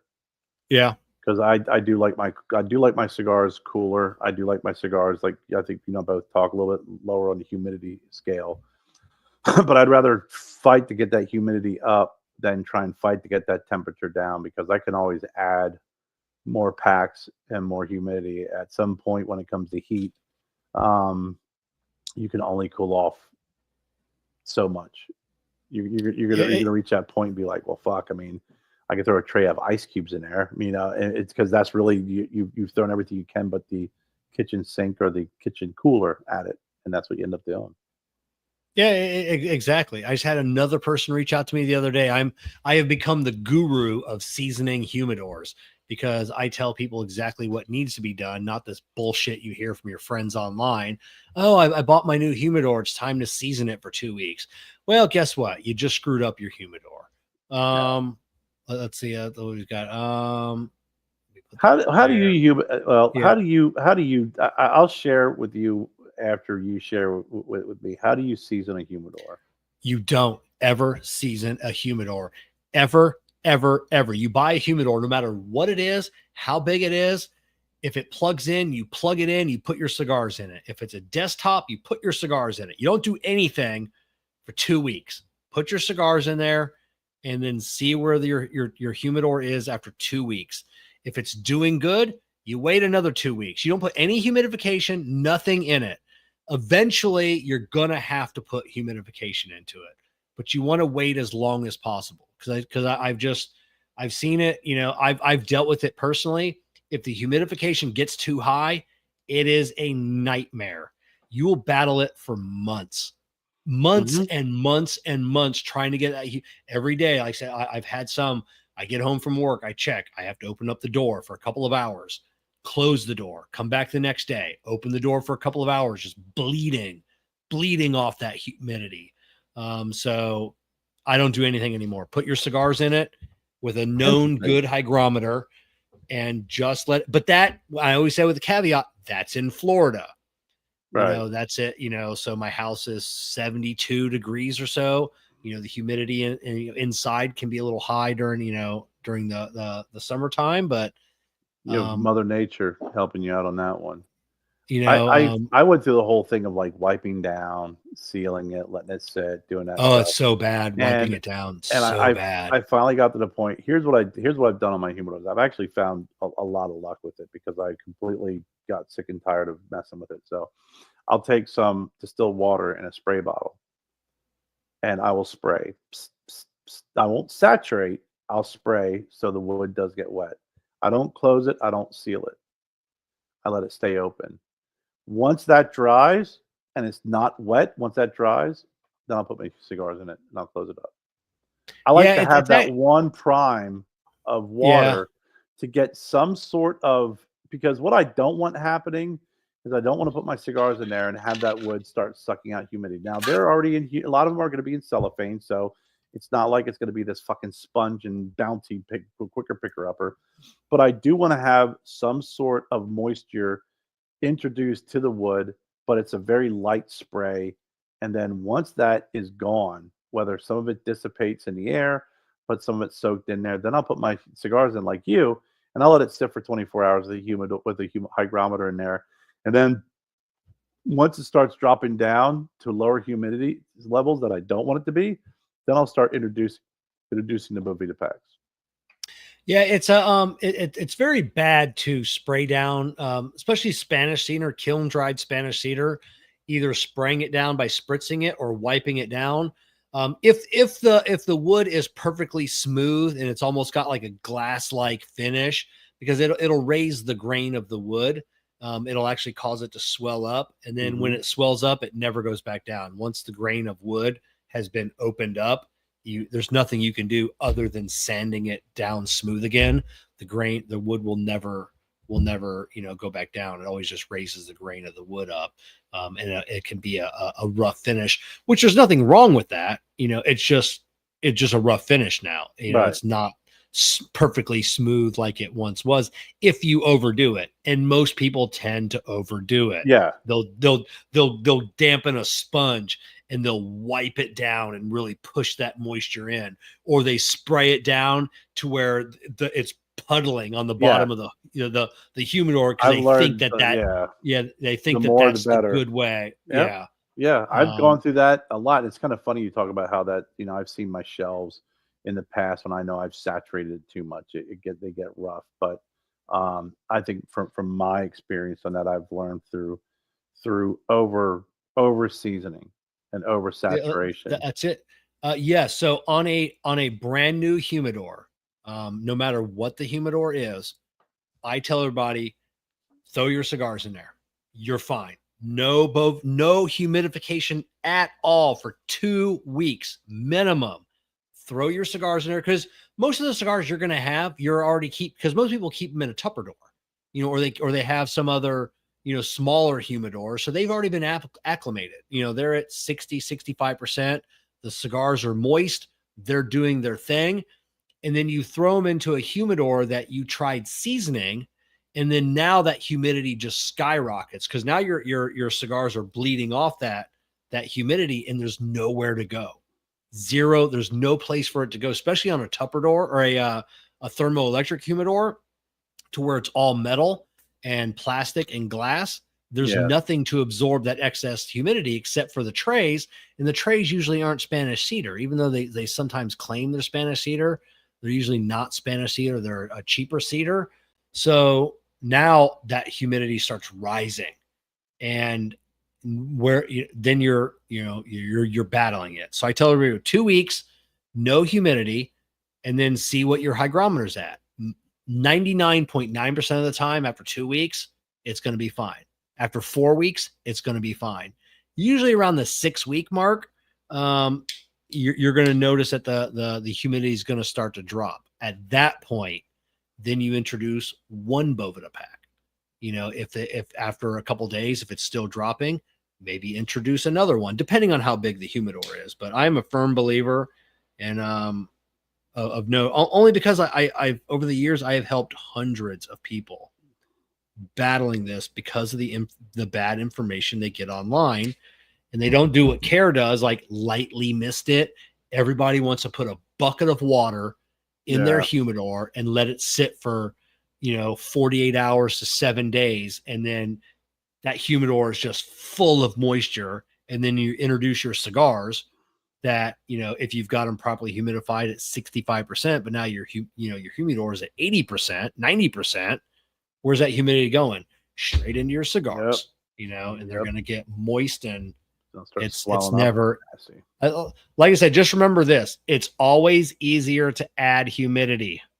It's always easier. 100%. Yep.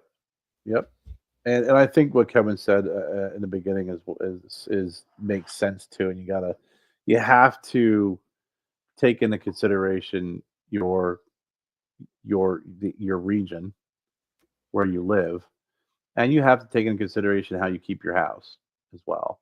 Yeah, all those things do have a factor. So You know, like the one gentleman asking about, you know, living in the tropics, you know, or if you're, you know, someone up in Saskatchewan, you know, up in that area where it's cold. I mean, you know, Yeah. it is all relative, but Like I Kevin's said, point, you can always add humidity. Yeah, if you're in, you know, like I said, if you're in Canada, and I would still suggest just putting the cigars in there. But in that environment, you know, maybe after 7 days or 14 days or 21 days, you know, it may not be 6 weeks. It may be a much shorter time, you know, that you're going to notice that humidity level drop. Yeah. You know, they're just keeping an eye on it, you know, Yeah. getting a known good hygrometer like the Cigar Oasis Caliber 4, you know, is probably one of the best inexpensive, you know, ones out there. And I tell everybody, don't buy the Bluetooth or the Wi-Fi hygrometers, because you're always going to be checking it. I see these people all the time. Oh, they'll be like, oh, I got to check my humidity. Why? What are you going to do if it's too high or too low? Yeah. You're just going to worry about it. You know, screw all that. You know, I have Bluetooth ones. I don't even have the Bluetooth turned on. You know? Yeah, I had a Bluetooth on my cabinet when I first got that with the Oasis, and it was like, fuck. Said, especially when you're starting off and you're trying to maintain. We had a hot summer when I got that cabinet. It was like, that was just that. It was having Bluetooth to anxiety, is what it was. Oh yeah, and it was unnecessary anxiety. It was like, son of a bitch. Yeah, you know, I tell people, I said cigars. I mean, Kerry, you obviously make cigars, but they go through a lot. I mean, they're rolled in the tropics, you know, in Nicaragua, in Honduras, in Dominican Republic, Costa Rica. They're rolled and produced in rainforest. You know, they're put in cool rooms to, you know, to acclimate the humidity a little bit, but then they go on a ship or they go on a plane, and then they get put in a warehouse somewhere. And who knows how long they sit in a warehouse before they get put in a package and they get to you. And then we get them and we think we have these Fabergé eggs, you know, in boxes or bundles. And we got to meticulously, you know, caress them. And it's like, they have been through more in their lives than you could imagine. So by the time they get to you, whatever, they're not that fragile. They're just rolled up bundles of dried leaves, and they can stand to be a little moist, a little dry, and come back and forth, and they'll be fine. The one thing you told me that always makes me laugh now, and I think we did a test on this, right? When you send me cigars, and it's like, send cigars with a Boveda pack and without a Boveda pack, and test them. And I have found, when you pointed this out, whenever I get cigars and you see the Boveda pack, I'm like, it's a security blanket, is all it is. We got a box that's sealed with cellophane in a bag with a small Boveda pack. I'm like, what is that for? To keep the cellophane moist? It's useless. And even if you have a pack of cigars, you could send a pack of cigars like this, a bag, and put a Boveda pack in there, like you did. You said, I can send you this, send you one, and you send them both. No different. And all the online retailers hate sending it because it's an added expense, but it's a safety blanket. Because we all see what happens at least once a week. I'll see a picture in one of the forums or one of the groups on Facebook, and they'll be like, I'm not going to call out the online retailer, but I just got these in the mail and there was no humidification. And it's just all the Abe Dababneh Smoke In he'll usually comment if he sees it, and he'll be like, because it doesn't work. It doesn't make a difference for that 3 to 7 day travel time, on your cigars, but it's a safety blanket for you, because you want to feel good. And a CYA. That's it. So even he fucking puts them in there, and I hate doing it myself because I know it doesn't make a difference. Yep. Because all you need is that one person to say, I got this, no Boveda pack. It was dry, it cracked, it did this, it did that. Oh, exactly. I can feel them. They're all dry. Can you? Yeah. Can you, Scooter? Can you feel them? Pissing match of like, well, I can't check your humidor at home, but you really gotta, how long did you smoke it afterwards? Did you at least let it acclimate to your environment, whatever? There's more shit that you can do. That's it. I tell people, do you have a Cigar Medics humidimeter? Yeah. Did you actually check the cigar? But you didn't? Oh, so you don't know. There's more shit you could do upon the arrival that's better for the cigar than having a Boveda pack in that bag for 3 to 7 days. Oh, that's where the failure is. When you get it, are you smoking it right away? Well, it's been through a lot. It's been traveling, been bouncing around a little bit. Let it settle down. Put it in your humidor. Let it acclimate. Let it sit in your environment. Let it acclimate. It could be going from a warm environment to a cold environment, or vice versa. Humid, dry. Let it acclimate to your humidor and your environment. Then smoke it. That's it. And get yourself a humidimeter. If anybody's watching, you guys, Cowboy Karate TV. So here's a cigar I have off to the side. This has been my humidor.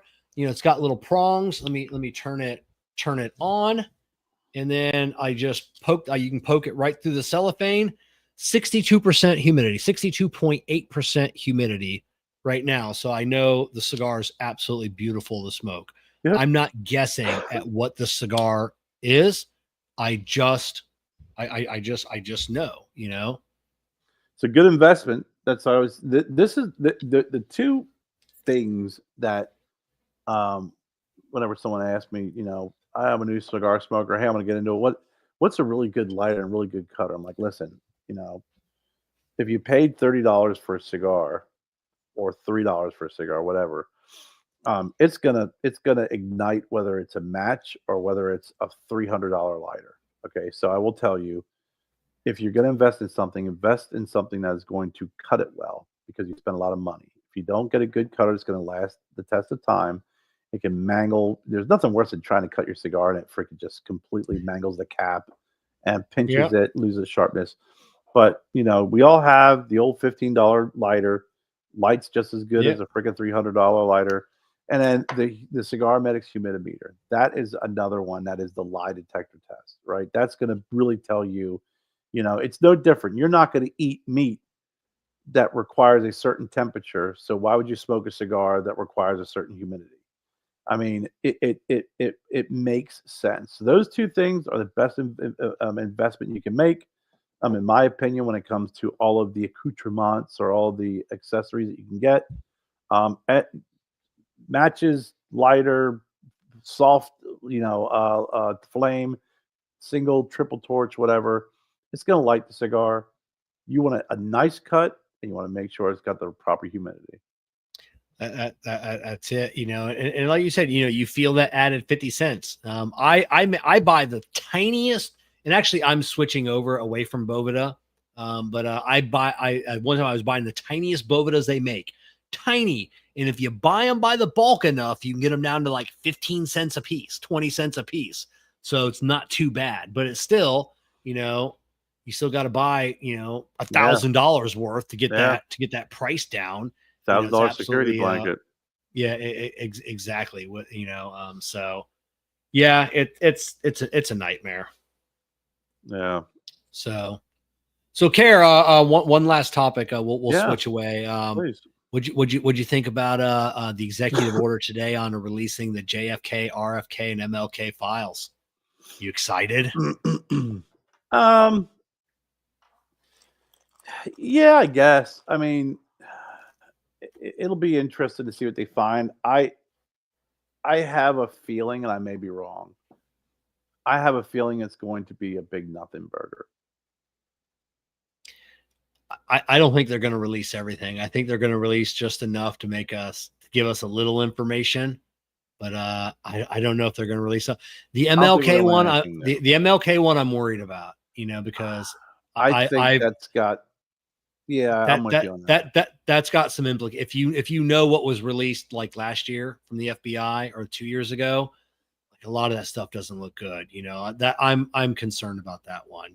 So but the media, they didn't cover it then, and I think that was, I don't want to say the right move, but I'm happy that was just kind of what was released, was kind of just put out there. We didn't pay attention to it and then let it go. But the JFK, the RFK, I don't think there's anything on the RFK. I think Sirhan No. I think, I don't think there's anything on that. Yeah, there is. I think there's You, more you know, RFK than we know. you think 100%.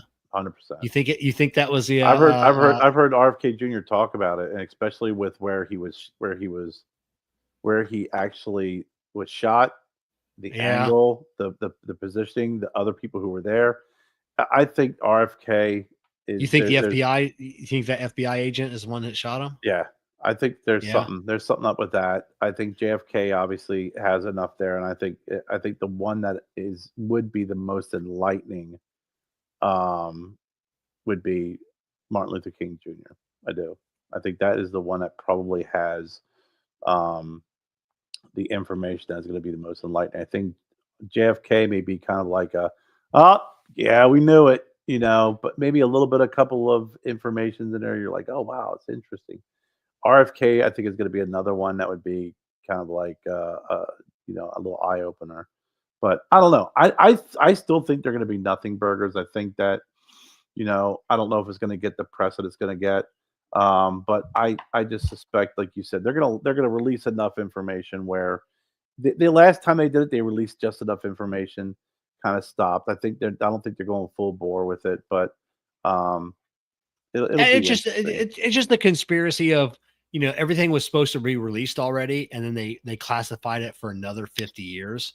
Yeah, on the JFK, which that just raises everybody's suspicion. 100%. At this point, I think if it came out that the CIA did it, everybody's gonna be like, yeah, we knew it, but there's gonna be no repercussions. There's gonna be no repercussions. And be like, you know what? That wasn't our administration. That was way back then in the 60s. It happened. It sucks. Most of those people, have passed away or whatever. And it's just gonna people be like, we knew it. At least we got that off our chest. Same with the RFK. I think the MLK stuff, though, I don't think that's good. I don't think it's good for the country. I don't think they should release it, because like there's a lot of bad stuff that happened.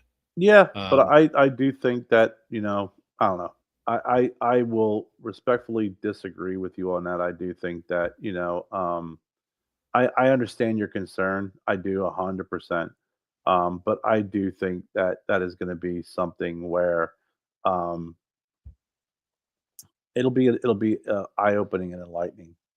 I think the concern is how's the information going to be received, and I I think with all three of them, you'll see that there is, a great deal of corruption and, ulterior motives within non-elected officials and not and in departments where, they have a little bit more juice than what you think.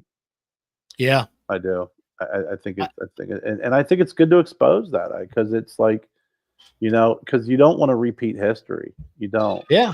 You don't. And I think it speaks volumes to the who, what, where, when, and why.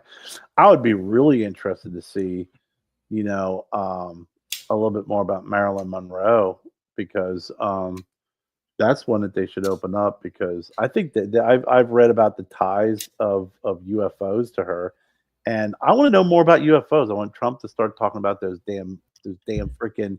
For some reason, we were obsessed with freaking drones for a period of time. Now it's like, the TikTok society, right? It was like drones. Okay, swipe up. Now what's next?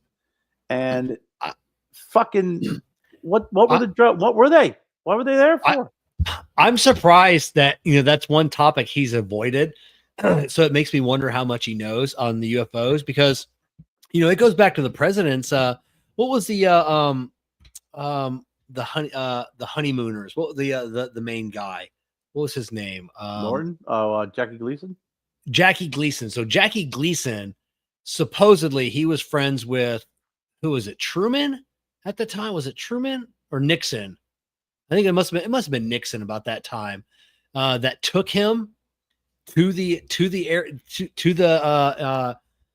Air Force base, and then showed him like, hey, check these out, and Gleason talked about it, basically on his deathbed, that he saw, the UFOs, like they're real. So I don't know, but I did find it weird that Trump hasn't. Someone asked him about the drones. He goes, "Yeah, I'd like to look into it." He goes, I don't know what it is, but yeah, maybe we'll look into it or something. But yeah, not, because you had Clinton that said he was going to expose it all. He was going to dive deep in it. Podesta is a huge, same with Harry Reid, but yeah, they never released anything, on the, and even Clinton, Clinton was the one that he was super interested in the UFOs, and he's the one that gave Area 51, which they, under his presidency, they announced that it existed, which we all knew it was there. But, and then then those two whistleblowers tried to sue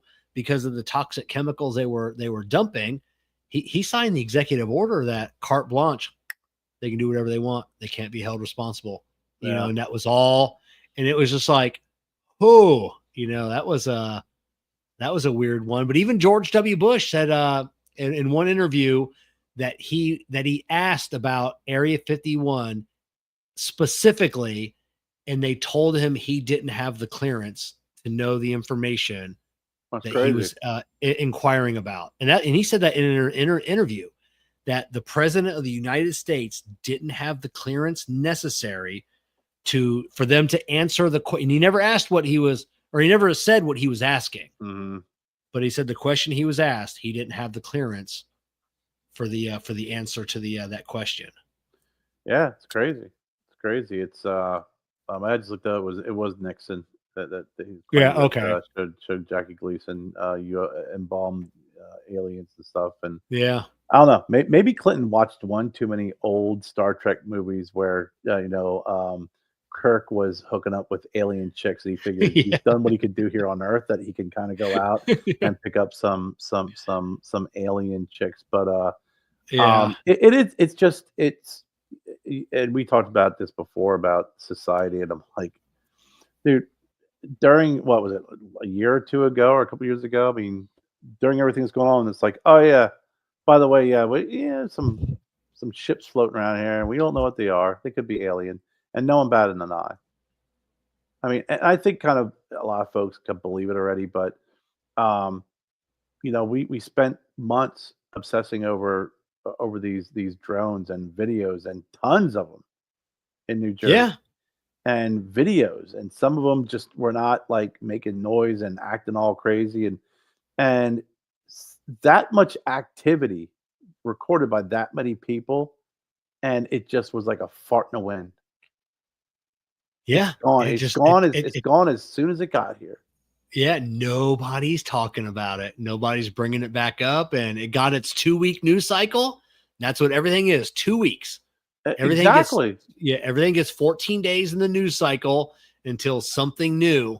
And you're thinking, man, okay, but was it just a typical 2-week news cycle, or is it, if you put on your conspiracy tinfoil hat, was something else going on? Like you always know when something's going on over here, you want to have your focus on this over here, and it makes you start to scratch your head and think, okay, what was going on? What did we miss? What else is going on? I'm actually more curious. Not say more curious, but I am curious about if he does any investigation into the assassination attempt in Pittsburgh, in Butler, because that, I mean, as soon as something happens, we know name, pictures, freaking social habits. We know everything about shooters, 24 hours after it happens. Hell, that freaking guy who got assassinated in New York, that the guy was, that kid, the head of the healthcare insurance company. Oh yeah. As soon as they found out about that kid, it was like, boom, it was blowing up all over the place. This dude who tried to freaking shoot, Trump in Butler, you don't know, nothing. Do you see the one FBI or the Secret Service agent, the one main guy you saw in the pictures that helped cover him? He's leaving now. He's the new head of Secret Service. Mm-hmm. Mm-hmm. Yeah, Trump made him because he was the first guy to dive on him. That's it. So, but it's amazing how that happens. I mean, and the guy, the attempt in Florida, Yeah. there's even less information about that. Yeah. It blows my mind. And so Yeah. And we also forgot about the Cybertruck guy. oh yeah, Cybertruck guy. Yeah. Cybertruck guy, was that him? They did the DNA, that they got all this. We haven't heard about Cybertruck guy yet. No, there's a lot of wacky shit that happens that you don't know about. Like you said, I mean, is it going to be how many years since Martin Luther King Jr. Was assassinated, or JFK, RFK? How many years later they're starting to peel back the onion? I think technology. There's just so much information out there. But the sad part is we're at the point now where there's so much shit out there that you just move on to the next thing and you just quickly forget about it. Yep.